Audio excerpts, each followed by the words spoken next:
Yeah, so you have a situation where you have a battle of, religion get thrown in battle where you have a guy like Devin Haney who's praising Allah. You got a guy like Ryan Garcia who's praising God, and this is all before the pre-fight, and they do it, before the fight itself, and then the fight happens. Ryan Garcia wins. Of course, people who look to deities, young people might be like, well, I need to be interested in Allah. And let's say if he won, I need to be interested in God, and that's why they make it a religious thing. But you find out that Ryan Garcia was taking PEDs during that fight, so he's been suspended from the boxing commission. It's because he might have been cheating his way to the top. So, what are your thoughts when deities are brought into like politics, sports, things like that, to where it's almost like you make them choose, like, I won this because I believe in such and such. Right. What are your thoughts on that? Right, that's a good question, man. And like I said, that's just religions or doctrines at war with each other. Who wins? Who's the most powerful? Whose God is the most powerful? We ain't talking about war yet. So, we're just talking about. Well, war is its opposition. Yeah, you know what I'm saying. So they're going to be competitive because they're ops at the end of the day, because the scriptures say they ops. Anything the scriptures say that anything don't worship Jesus is the Antichrist. Period. We ain't got an in-between, nothing. Yeah. You're the Antichrist. If you anti-Jesus, you anti-Christ, period. You're of the devil, period. That's what the scriptures say. So when it comes to that, and it says that in other religions as well, if you're not them, you're anti-them. You get what I'm saying? And so that's just them at war when it comes to the text. And so we have to just recheck our hearts. But I remember that when Holyfield and Mike Tyson, and Mike Tyson was really into Islam at that moment, and I think Holyfield was into Christianity at that moment, and they came out on two different deity perspectives, okay? But I don't believe that, one deity won the other or whatever like that, because it was one deity.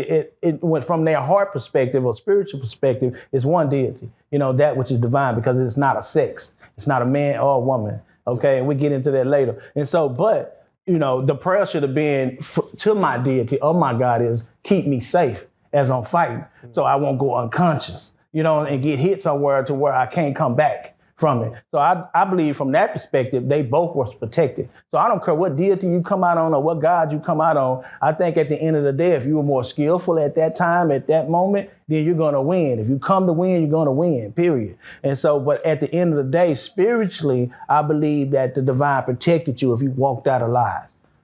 Why do you think people, when they speak to God, they say he?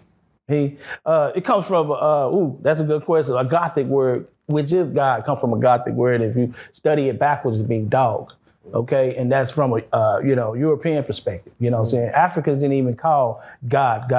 Amun-Ra, was one of the deities that that understood the attributes of the sun and all the different trees and things like that and everything. But even the Africans called the most divine Amun or Ra, but they had names for the identity of trying to identify with something that was hidden, of the hidden presence. Some people say they practice voodoo and things like that. So the God word is more of a Gothic word that comes from the European perspective, to where it's got a masculine to it. So when you say God, it's a colloquial term that when people use God, they think of God as a him.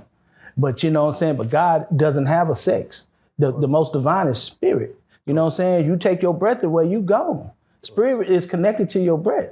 A man can be sitting there brain dead, as long as they got breath, man or woman, as long as they got breath in their body, they living, because spirit is there. Okay, it connects with and then you can have a perfect brain and take your breath away and you die. You know what I'm saying? So I have to go to the scriptures one more time. We have to go to Adam. Adam, right? The Bible said that the spirit formed Adam from the dust of the mud of the ground, right? Right? That's what the scriptures say. Now, that mud didn't even move until what? Till the breath was blown into it. The spirit was blown into it. And that's what gave it a consciousness, a soul. And then it began, the body moved, the flesh moved. And so our flesh can't even move without our mind and our spirit, which is our spirit controlling our mind and our soul. Then our body moves. You just living in the temple. You was born in it, and one day it's going to lay itself down. But your spirit going to forever be, because it was here before you, and it's going to be here after you. And so that's why I said we're all spiritual beings, man. We just having a human experience. No, thank you for that. But we was taught religion, okay? Yeah, thank you for the education. And if that faith saved you, respect that faith. So I respect all faiths and what they believe in. Like I said, the only time I got a problem with it is when you knock another religion. Then let's sit down as brothers or sisters and chop it up with that, and we'll get to a conclusion that we all are the same at the end of the day. Yeah, it's crazy you say that because, they say he, but they look at Mother Nature as, mother. They put a femininity to that. And this is based on, human nature as far as things of that nature. So let's go and talk about it, man. You said the young kids, 18 to 25. Yeah. But can I say the mother's perspective? Yeah, please. The only reason why the universe is considered the mother because the universe reproduces itself. Yeah. And the woman is the only thing on earth that from a human's perspective, that identifies with reproduction. The male is plants the seed, and the woman reproduces the seed. Okay? And so even the text says that one plants and one multiplies, but it's God that give it the increase, one water it. So one plants and one water it, but which is the woman, she water it. The man plants, and it's the most divine that gives us the increase, which is multiplied. So who do you say gives life, man or woman? They both. They need each other. Yeah, they need each other. That's what someone I saw on the podcast where a woman was arguing like, we're women, we're life. And the guy was like, there's no life to be given without the seed being Let me just, hold on, because I ain't finna claim to be no relationship expert, but I'm gonna say this though.